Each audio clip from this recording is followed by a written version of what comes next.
A ver, ¿qué pasaría si las críticas, los contratiempos, incluso, no sé, los insultos directos, simplemente te resbalaran? Uf, O sea, imagina caminar por la vida con una especie de blindaje interno donde ninguna circunstancia externa pudiera robarte la calma. es una idea casi radical, ¿no? Totalmente.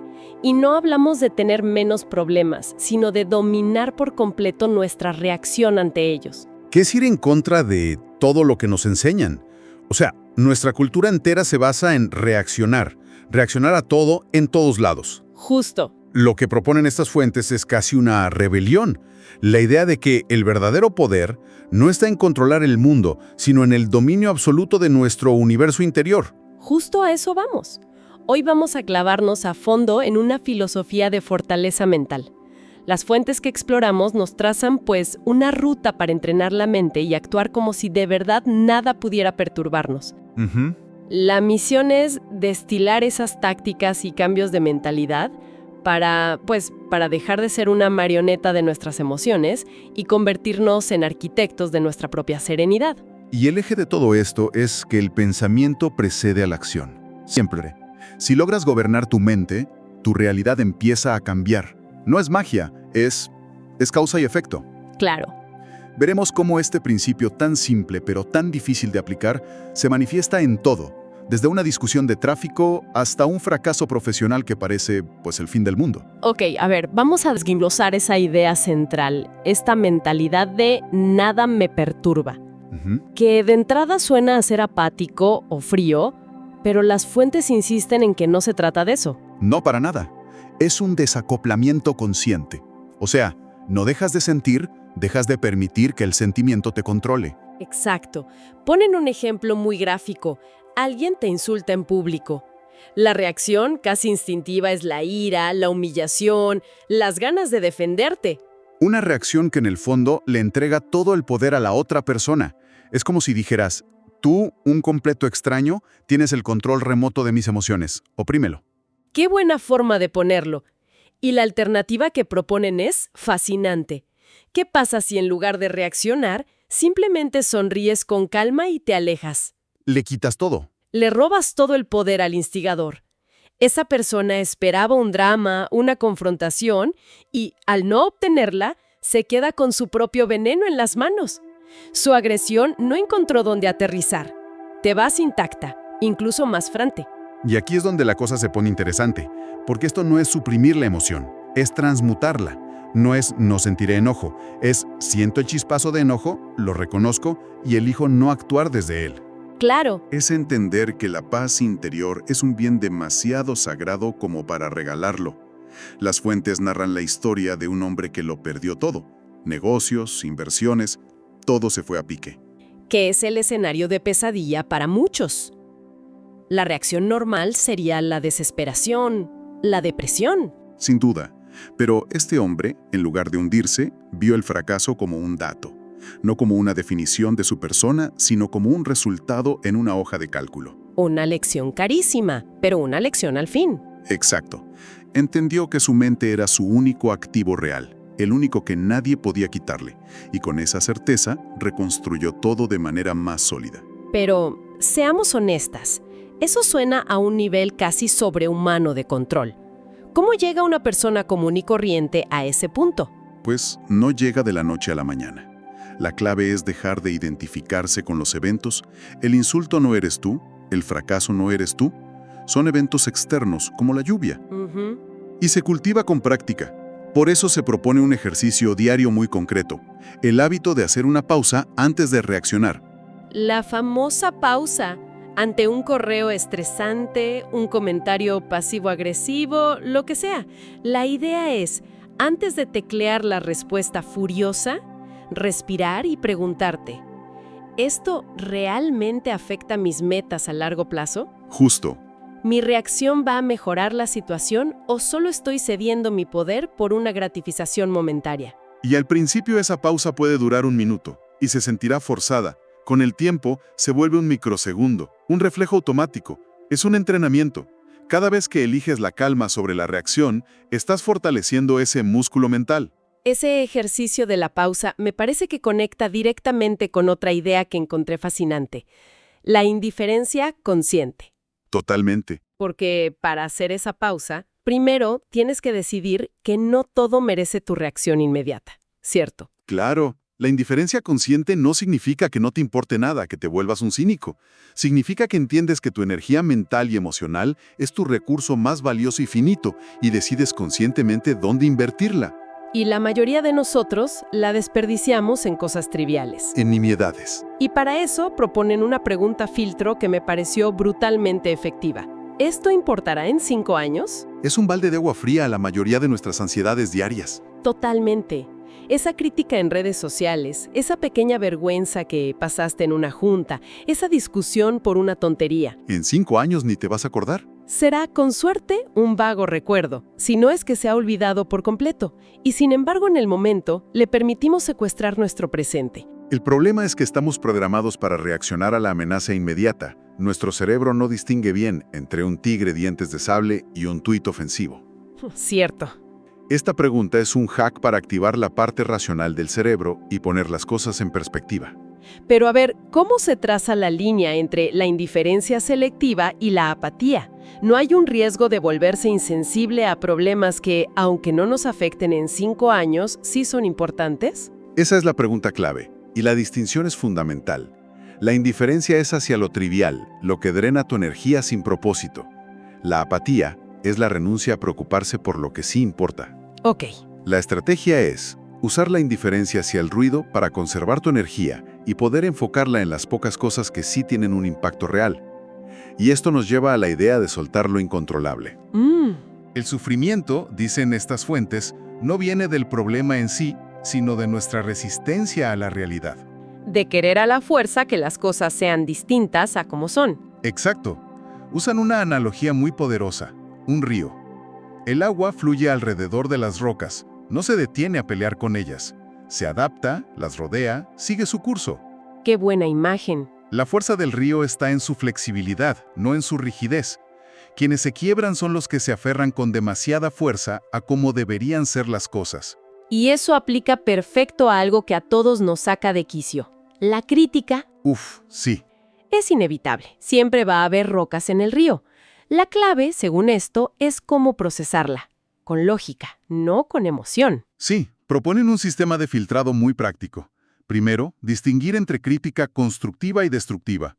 La constructiva busca ayudar, aunque duela. La destructiva busca herir, Llenarse de la envidia o la inseguridad del otro. generalmente.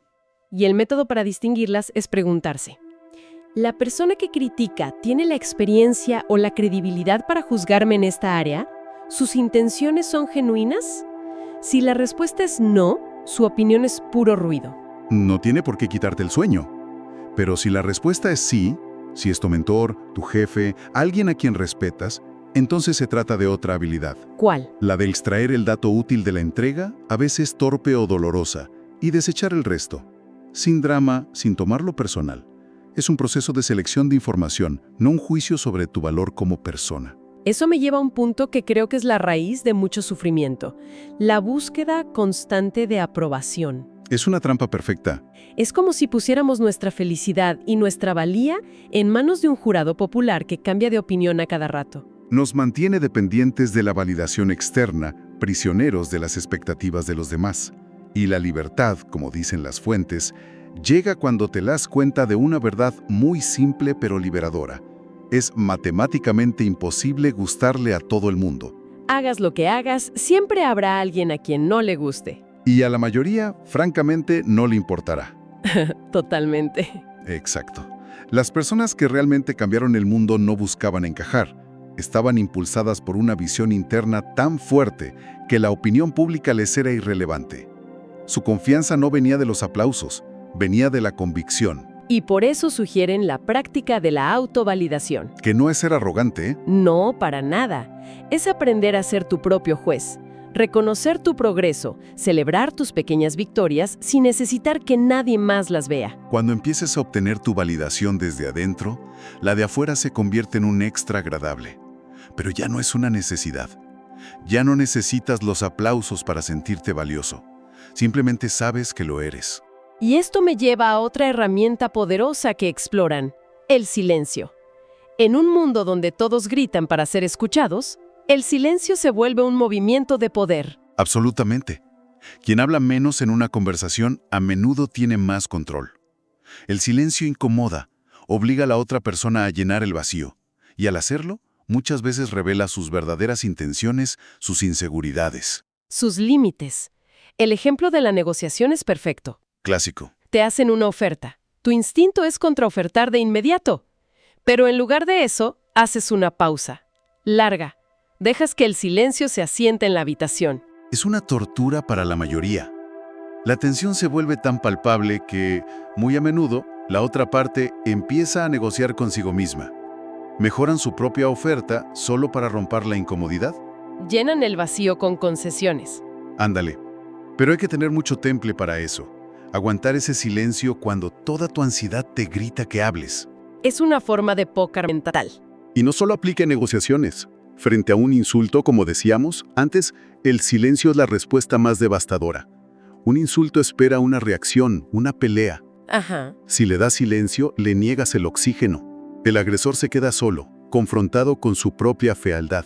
Tu silencio grita, tus palabras no tienen poder aquí. Ahora las fuentes hablan de llevar esto un paso más allá. No solo se trata de hablar menos, sino de moverse en silencio, de actuar sin anunciar tus planes. Y esta es una de las ideas más potentes. El poder real no necesita anunciarse, no necesita validación previa.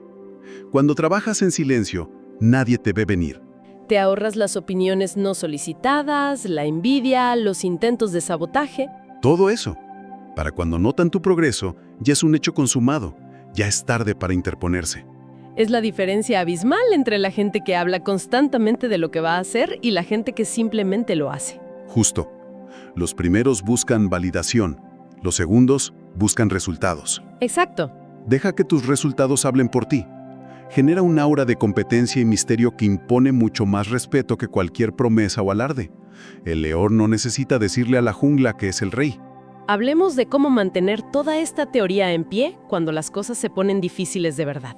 O sea, cómo mantener la compostura bajo presión, porque es ahí donde se prueba la verdadera fortaleza. Es el examen final. Y la clave, según estas fuentes, es un cambio de expectativa. Quienes se quiebran bajo presión son los que, en el fondo, esperaban que todo fuera fácil. O sea, que se resisten a la realidad del conflicto. Como la roca que se resiste al río. Exactamente. Proponen adoptar la mentalidad del guerrero experimentado. Un guerrero no entra a la batalla esperando un paseo por el parque. Espera resistencia. Espera resistencia, espera emboscadas, espera el caos. Y como lo espera, no entra en pánico cuando ocurre. Simplemente ejecuta su estrategia. La preparación es todo, entonces. Es todo. Los individuos más fuertes no esperan a que llegue la crisis para entrenar. Lo hacen todos los días. Y una parte clave de ese entrenamiento es ensayar mentalmente los peores escenarios. No para ser pesimista. No, para nada. Es para vacunarte contra el pánico. O sea, visualizar los problemas antes de que ocurran para que, si llegan, tu mente ya tenga una ruta de acción y no se congele. Claro, ya lo procesaste. Precisamente, cuando condicionas tu mente para mantener la calma bajo estrés simulado, el estrés real te toma menos por sorpresa. En lugar de ser una víctima reactiva, te conviertes en un estratega. Es una ventaja competitiva brutal en cualquier área de la vida. ¡Enorme! Mientras todos los demás corren en círculos, tú te mueves con precisión. Pero esa fortaleza no aparece de la nada en una crisis. Se tiene que construir día a día. Es que ahí está todo el juego. No se trata de un gran acto heroico, sino de la disciplina acumulada de miles de pequeños actos no heroicos. La mente como un músculo. Exacto. Y se fortalece con la resistencia cotidiana. ¿Y cómo se ve esa resistencia cotidiana? En los pequeños hábitos, las fuentes enfatizan la gratitud para contrarrestar el sesgo de negatividad del cerebro, la disciplina para vencer la pereza en las cosas pequeñas, el desapego para no sufrir por tonterías. Cosas tan simples como levantarte cuando suena la alarma en lugar de posponerla. Ganar esa primera batalla del día contra tu yo más débil. Exacto. O meditar 5 minutos para entrenar el enfoque, o simplemente cumplir las pequeñas promesas que te haces, como ir al gimnasio o leer 10 páginas. Cada vez que eliges la disciplina sobre la comodidad, estás añadiendo un gramo de fuerza a ese músculo mental. Entiendo. No puedes esperar levantar 100 kilos en el gimnasio si nunca has levantado una mancuerna. No puedes esperar tener fortaleza mental en una tragedia si no la has cultivado en las pequeñas frustraciones del día a día. La compostura bajo presión no es un talento, es el resultado visible de un entrenamiento invisible. Entonces, si tuviéramos que resumir el mensaje central de todo esto, el poder real no está en tener una vida sin problemas, eso es una fantasía. Está en tener una mente entrenada para navegar esos problemas sin perder el control. Es un cambio fundamental de enfoque, de obsesionarnos con controlar lo externo a dedicarnos a dominar lo interno. Es el único juego que realmente podemos ganar. Exactamente. A través de este desapego consciente, la indiferencia selectiva hacia lo trivial y la disciplina del silencio, es posible construir una fortaleza interna que nada ni nadie pueda derribar. Es dejar de ser una hoja llevada por el viento y convertirte en la montaña que permanece firme, sin importar la fuerza de la tormenta. ¿Sabes? Las ideas que hemos explorado son increíblemente poderosas, sobre todo en cómo esta mentalidad proyecta fuerza e influye en los demás. Sí. Pero mientras hablábamos, no dejaba de pensar en una pregunta. Si una persona logra un estado de calma tan perfecto que nada externo le afecta, ¿existe el riesgo de que, en el proceso de blindarse contra el dolor, también se desconecte de la verdadera profundidad de la alegría, la empatía o la conexión humana? ¿Dónde está el equilibrio entre una fortaleza inquebrantable y una vida emocionalmente rica y, pues, vulnerable?